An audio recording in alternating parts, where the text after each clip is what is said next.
Voici le ciel de naissance d'Annie. On voit tout de suite que c'est un ciel de naissance avec beaucoup d'aspects, avec des planètes qui étaient assez bien réparties un peu partout dans le ciel au moment où elle est née. On peut commencer par faire quelques statistiques, quelques constats basiques, en traçant par exemple une ligne horizontale qui part de l'ascendant à gauche et qui relie le descendant à droite. Et regardez combien de planètes sont au-dessus de l'horizon et combien de planètes sont en dessous. Alors on compte 6 planètes dans l'hémisphère nord au-dessus de l'horizon et 4 planètes en dessous de l'horizon. Donc 6 planètes visibles, 4 planètes qu'on ne voit pas. Ça va nous donner une personnalité a priori un peu plutôt extravertie et un peu moins introvertie, sans que ça soit tranché à 100%. On peut également tracer une ligne presque verticale, pas tout à fait, un peu oblique, qui part du milieu du ciel, en haut un petit peu à gauche, le MC entouré d'un rond. C'est le milieu du ciel, c'est le point le plus élevé du ciel, qui va aller à son point opposé, qu'on appelle le fond du ciel. Si on trace cette ligne, on va compter le nombre de planètes qui sont à gauche, du côté de l'ascendant, et le nombre de planètes qui sont situées à droite, du côté du descendant. On va trouver 3 planètes à gauche, du côté de l'ascendant, et 7 planètes à droite, du côté du descendant. L'ascendant étant le moi, moi-même, et le descendant à droite étant l'autre, les autres, on a une personnalité qui est beaucoup plus, alors cette fois-ci, beaucoup plus nettement axée vers les autres que vers elle-même.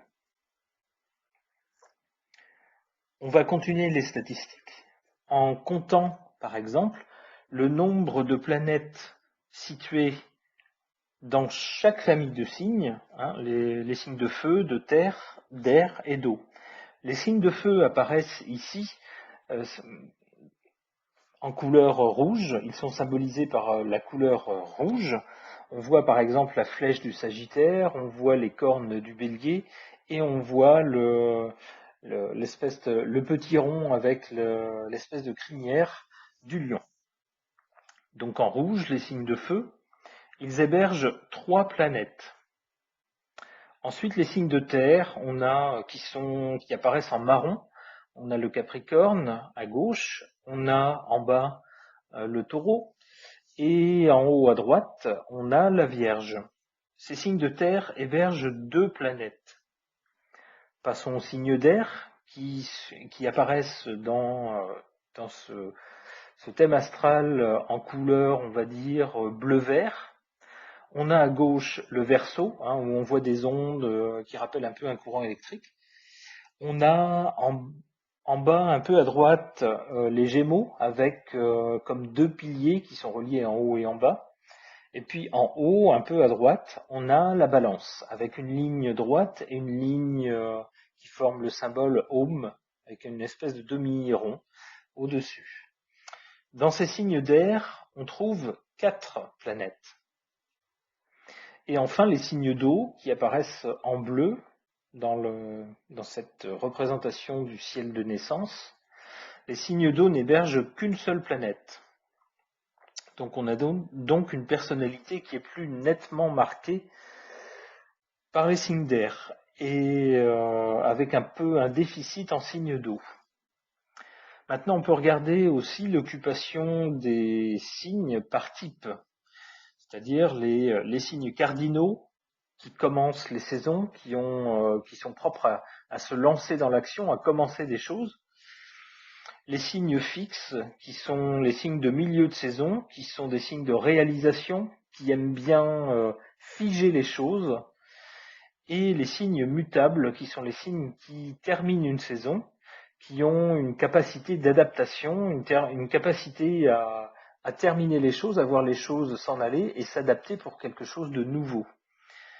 Alors, dans les signes cardinaux, qui sont le Bélier, le Cancer, la Balance et le Capricorne, on trouve 4 planètes. Dans les signes fixes, qui sont le taureau, le lion, le scorpion et le verseau, on trouve 2 planètes. Dans les signes mutables, qui sont les Gémeaux, la Vierge, le Sagittaire, les Poissons, on trouve à nouveau 4 planètes. Donc, on a une personnalité qui est marquée un peu plus par les signes cardinaux et mutables, c'est-à-dire se lancer dans des choses, et puis capacité à s'adapter quand il faut passer à autre chose. Et on a un léger déficit en signes fixes, c'est-à-dire les signes qui vont figer les choses et faire durer les choses. Donc si on résume ça, si on résume ces statistiques, on a une personnalité qui est plus tournée vers les autres, qui est légèrement plus marquée par les signes d'air, cardinaux et mutables. Alors l'air cardinal, ça serait la Balance, l'air mutable, ça serait plutôt les Gémeaux. On peut regarder également, dans ce thème, s'il y a des planètes qui sont conjointes aux angles. Alors les angles, c'est quoi? C'est la pointe de la maison 1, la pointe de la maison 10, et puis les opposés, c'est-à-dire l'ascendant, qu'on voit complètement à gauche, et en face le descendant, ainsi que le milieu du ciel, qu'on voit symbolisé par un MC entouré d'un rond, qui n'est pas tout à fait tout en haut, mais pas loin, c'est un petit peu décalé, et à son opposé le fond du ciel. Alors est-ce qu'on a des planètes qui sont jointes ou on va dire à moins de 10 degrés de ces angles? Alors la Lune est à 11 degrés de l'ascendant, donc un peu trop éloignée pour qu'on puisse dire qu'elle est en conjonction, mais elle est quand même assez proche, elle marque en tout cas l'ascendant, puisque les autres planètes sont assez éloignées. On a en revanche Neptune qui est à 9 degrés du milieu du ciel. Donc là, on peut considérer que Neptune est quasiment conjointe au milieu du ciel. Et on a aussi, du côté du descendant, on a la planète Saturne qui est à 3 degrés du descendant. Je pense que ça doit être à 3 degrés. Alors, il est à combien? 3, 27? Non, 6 degrés. Je me trompe. Il est à 6 degrés du descendant. Pareil, c'est quand même assez proche. Du côté du fond du ciel, là en revanche, on a Mars qui est à 3 degrés du fond du ciel. Donc c'est peut-être la planète la plus proche d'un angle. En tout cas, on constate que, quel que soit l'angle, on a des planètes qui sont assez proches de ces angles. Et donc qui vont marquer les maisons correspondantes. On peut regarder également les dignités des planètes, c'est-à-dire est-ce que les planètes sont à l'aise ou pas dans les signes dans lesquels elles se trouvent.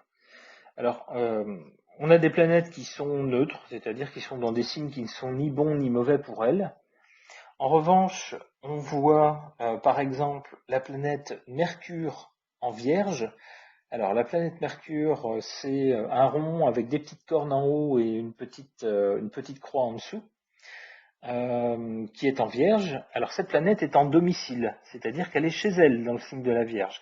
C'est là que ses valeurs s'expriment le mieux. Et les valeurs de Mercure, c'est le mental, l'intellect, le langage sous toutes ses formes, la communication, la capacité à imiter, la capacité à comprendre. On a ensuite le Soleil en Lion. Alors le Soleil, c'est un rond, il est ici orange, un rond orange avec un point dans le milieu, qui se trouve en Lion. Il est lui aussi en domicile, c'est-à-dire qu'il est chez lui, c'est son signe. Le signe les valeurs du signe correspondent exactement aux valeurs de la planète. Donc c'est là qu'il s'exprime le mieux. Et c'est quoi les valeurs du Soleil? Eh bien, c'est d'abord la volonté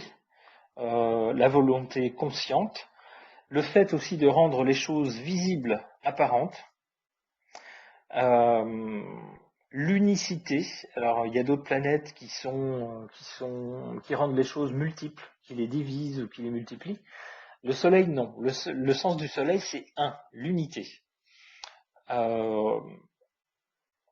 On a aussi, donc je l'ai dit, la volonté pour le Soleil. Là où se trouve le Soleil dans le thème, le secteur se trouve vitalisé, réchauffé, éclairé. C'est là que les choses se passent. Alors sinon, comme autre planète avec une dignité un peu spéciale, on trouve Vénus en Vierge. Alors Vénus en Vierge n'est pas du tout à l'aise dans ce signe-là. Autant elle est en exaltation dans le signe inverse des Poissons, autant en Vierge elle se trouve en chute. Pourquoi? Parce que les valeurs de Vénus, qui sont la sensibilité aux formes, les sens aussi, tout ce qui touche les sens. Donc on va dire la sensualité, mais sans parler de sexualité, mais tout ce qui est agréable, que ça soit au toucher, à l'ouïe, au goût, à la vue, à l'odorat. Vénus est très sensible à tout ça. Vénus, c'est également les sentiments d'attraction, de répulsion, ce qui nous plaît, ce qui nous déplaît.